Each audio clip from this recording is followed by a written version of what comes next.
Hi, I'm Patrick Simon with the FMA. Our mission is to support our industry, and one of the common things that we hear from all of our members is the need for a future workforce. FMA unites thousands of metal fabrication and manufacturing professionals around a common purpose: to shape the future of our industry and in turn shape the world. The way we do this is by attracting, developing, and engaging. We attract by inviting kids into manufacturing camps and offering scholarships to people pursuing manufacturing for a career.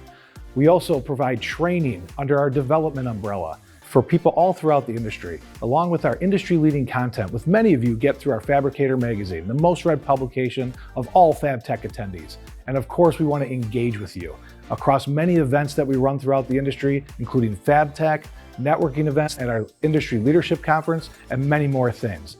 No matter what stage of your career that you're in, the FMA Workforce Lifecycle has a place for you. If you want to get involved more with the FMA, become a member, participate in one of our events, even come to FabTech, go to fmamfg.org.